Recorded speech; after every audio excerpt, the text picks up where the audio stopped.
Gusto mong magsimula sa mutual fund pero hindi mo alam kung paano? Wala kang kakilala na magtuturo sa'yo. Ano bang mga tamang diskarte para mapalago ang pera mo sa mutual fund? Yan ang pag-uusapan natin sa video na to. Hello everyone, I am Randy Epa, your financial coach in IMG and a proud member since 2013. Our mission is to help you create a solid financial foundation and build true wealth one step at a time.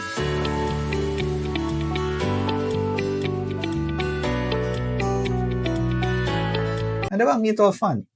Mutual fund is an investment company that pools or combines money from individuals and invests it to different assets like stocks and bonds. So you see guys, marami tayong mga investor na kung saan meron isang mutual fund manager sa isang mutual fund company na magmamanage ng mga pera na i-invest natin sa kanila. So we give money to the mutual fund company and the mutual fund manager invest the money in equities, bonds, even in gold, money market instruments, and other securities. Tandaan po ninyo, isa lang ang goal ng mga mutual fund managers ang mapalago yung pera po natin. Fund manager is a professional who oversees and makes decisions about the investments in a fund. So ano yung kapalit ng pera na ilalagay ko sa isang mutual fund company? So ang kapalit po niyan ay tinatawag nating net asset value per share, or in short, NAVs. This represents the value per share of your mutual fund. For example, kung bibili po tayo ng bigas, normally per kilo po bili ng bigas. Kung tayo po ay bibili ng gas, per litro, tingin po natin dyan. Tayo bibili ng lupa, per square meter, ang bilihan po natin dyan. So sa mutual fund, ganun din po, per NAVs. So sa halagang ilalagay mo na ito, ang mabibili po natin ay shares. Depende sa kung magkano ang value ng shares sa araw na naglagay po tayo ng pera. Paano naman kikita ang pera ko sa mutual fund? Meron po tayong tinatawag na price appreciation. Our money in mutual fund earns through NAVs, price appreciation. Makikita po ninyo sa inyong screen ang isang example ng mutual fund na nag-start po noong 1995 sa halagang 1.1095 pesos per share. And throughout the years, as of July 12, 2019, nagkakahalaga po siya noon ng 39.9158 pesos per share. Mapapansin po ninyo, sa haba ng panahon, taas-baba yung presyo ng shares. Hindi po kasiguraduhan yung diretsong pag-angat ng presyo ng isang mutual fund. Ito po ay likas na tumataas at bumababa. Depende ho sa ekonomiya ng ating bansa at ng buong mundo. So kung naglagay po tayo ng 5,000 pesos during that time, nagkakahalaga na po siya as of July 12 ng 179,882 pesos. So throughout 24 and a half years, lumago po ng 3,498% yung pera na nilagay po natin sa mutual fund.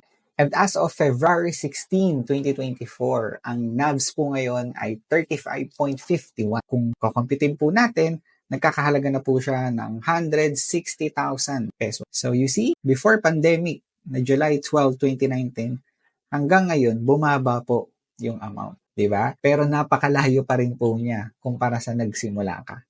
So imagine na lang ho kung dinadagdagan pa po natin yung 5,000 na yan during that time. Magkano na kaya yung savings mo? Bakit maganda mag-invest sa mutual fund? Number 1, professional management. Ang fund manager po ay may isang good research management team na kung saan alam po nila kung paano pwedeng gawin para mapalago ang ating pondo. They do this as their full-time work. So ibig sabihin kung tayo po ay may trabaho, may mga full-time job na kailangan tutukan, pamilya na kailangan asikasuhin. Hindi ba't mas maganda kung ipagkatiwala na lang po natin sa kanila nang sa gayon ay matutukan po natin kung ano yung mas kailangan po nating gawin. Since mutual fund managers, together with his team, ay may malaking pera na pwedeng i-invest to a certain securities, they can demand to lower the charges. And because of this, they could take advantage of certain economic skills nang sa gayon ma-maximize yung pondo at tumaas po yung value ng ating mga shares. Sa halagang 1,000, kung yun lang ang kaya mong ilagay, yung pera mo na yun ay already invested to different securities katulad ng Jollibee, BPI, PLDT, San Miguel, Ayala, depende sa portfolio ng mutual fund na sisimulan mo. Pero ang maganda rito, yung risk ay more manageable. Kasi hindi naman po lahat yan sabay-sabay magsasara. Hindi po ba? Hindi naman ho yan sabay-sabay lahat malulugi. So, ang mutual fund company po ay nagpapatawag po ng board meeting or shareholders meeting every year. At sa kanya-kanyang mga website and even Facebook page, ini-inform po nila yung public kung ano na ang estado ng funds, saan naka-invest yung funds, kung saan ito ay nakapaloob sa isang fund fact sheets.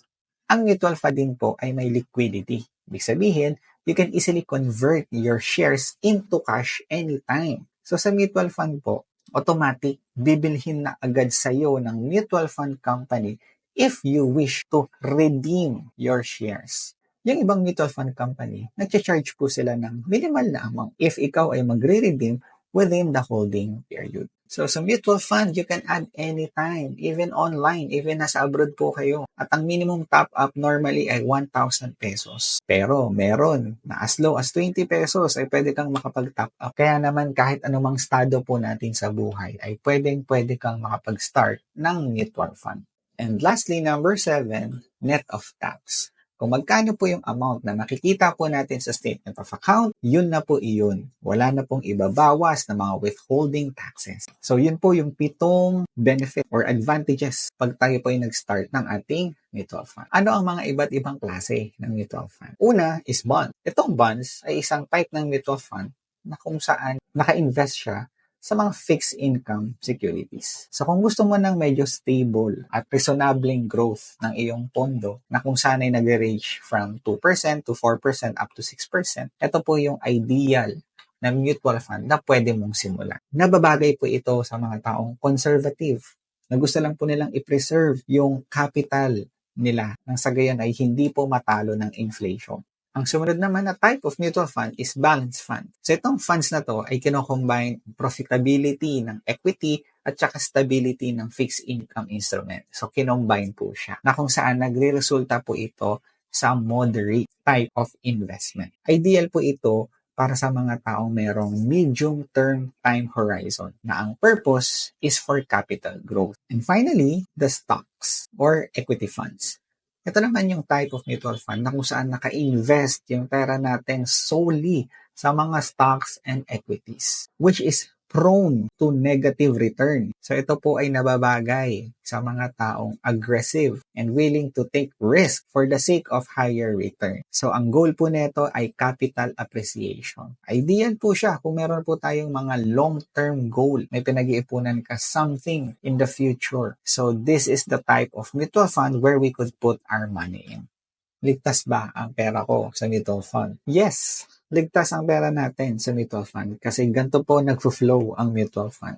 So from different types of investor, mutual fund company pools the money and appoints a fund manager to manage the money investing to different kinds of securities. This will generate returns. At yung returns na yan ay magre-reflect back to the investor na kung saan makikita po natin yung price appreciation. At the same time, mutual fund is highly regulated by the Securities and Exchange Commission under the Investment Company and Acts and its rule. Ito po ay regularly audited by the external auditors, no? So hindi po internal ang auditor nila. At ang mutual fund company ay may mga board of directors, fund managers, and custodian assuring the integrity of the business. So in short po, hindi po basta-basta makukuha yung pera sa mutual fund dahil consist po ito ng iba't ibang mga department assuring the security of the funds.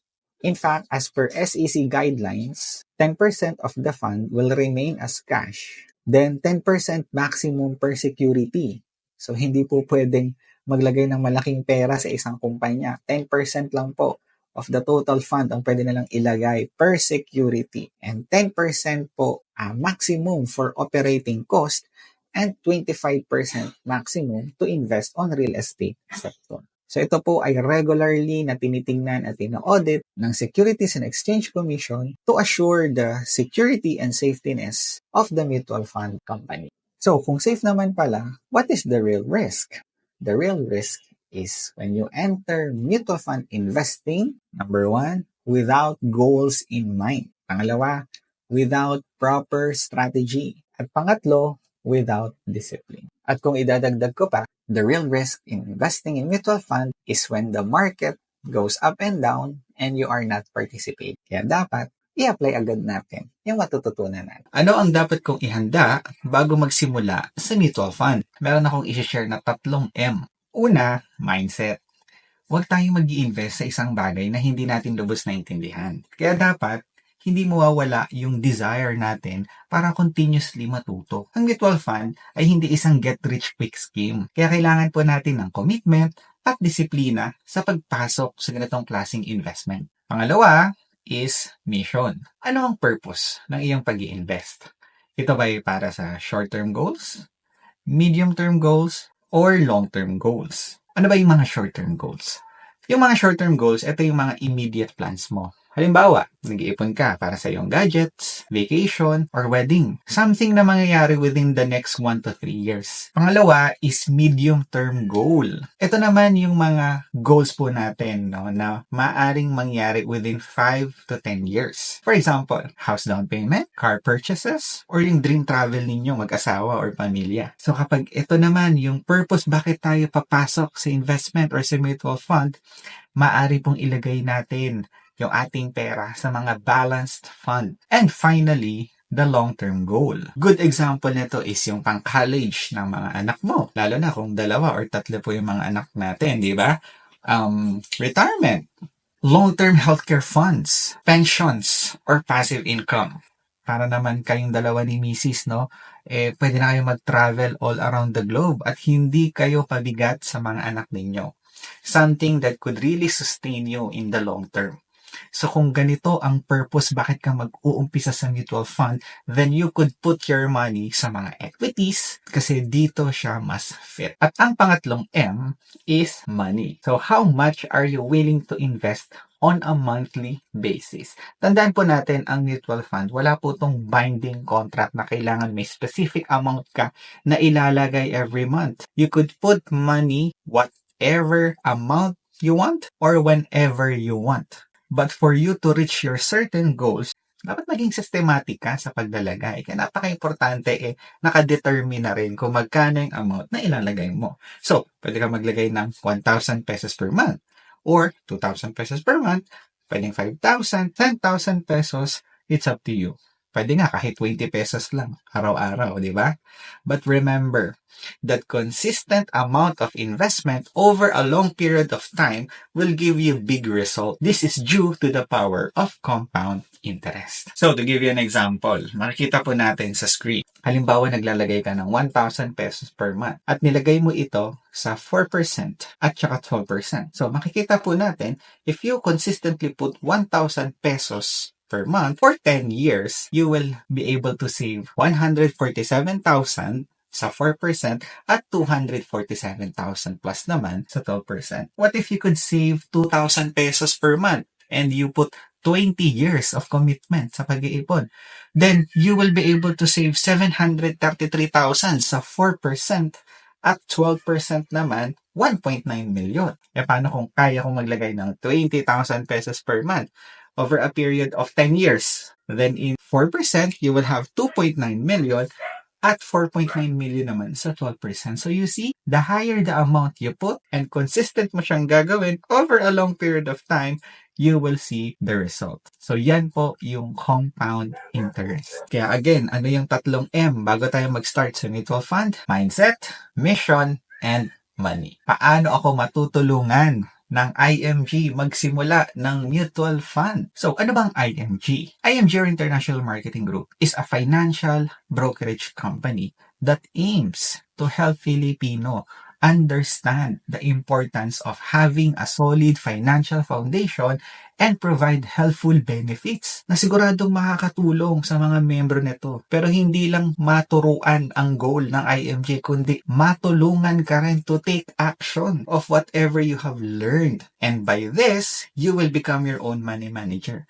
Kaya naman sa IMG, kapag nag-member ka, may access ka na rin sa mutual fund kasi part siya ng tinuturo. Pero hindi lang nga ituturo, kundi magagawa mo rin kung ano yung tinuturo at siguradong makakapag-start ka ng mga account mo at maabot yung mga financial goals mo. Sa tulong ng IMG, magkakaroon ka ng tinatawag na dashboard. So, doon mo makikita lahat ng mga benefits automatic na meron ka ng mutual fund account worth 1,000 pesos upon successful membership registration. At ang pinakamaganda niyan, sa tulong ng IMG, sa halagang 20 pesos, pwede ka nang mag-top up. Kahit anuman po background natin, I believe na lahat tayo, kayang-kaya natin mag-ipon at magtabi ng 20 pesos per day. Hindi po ba?